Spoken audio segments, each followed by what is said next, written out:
Hi friends, good morning. ఇలా బెండకాయ వెరైటీగా ఫ్రై చేసుకుందాం. తోని ఇలా 4 భాగాలు చేసుకోవాలి. మనకు నచ్చిన షేపులో కట్ చేసుకోవాలి. కట్ చేసుకున్న బెండకాయ ముక్కలలో కొద్దిగా అల్లం పేస్ట్, కొద్దిగా వరిపిండి క్రిస్పీ కోసం, దానికి సరిపడా కొంచెం శనగపిండి, ఉప్పు, కారం,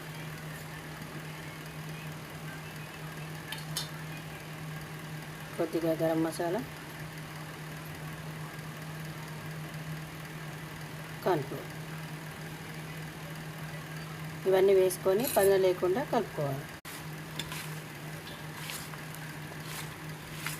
బెండకాయలు ఉన్న బంక అమ్మతోని ఇలా కలిసిపోతుందండి. ముందుగా బాండి పెట్టుకొని నూనె కాగింది, ఇందులో ఇలా విడివిడిగా వేసి గోలించుకోవాలి. చూడండి, గోల్డెన్ బ్రౌన్ రంగులో గోలించుకోవాలి.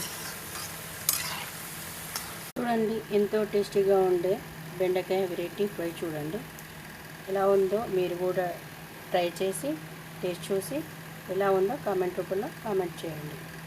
Please subscribe to my channel. Bye friends.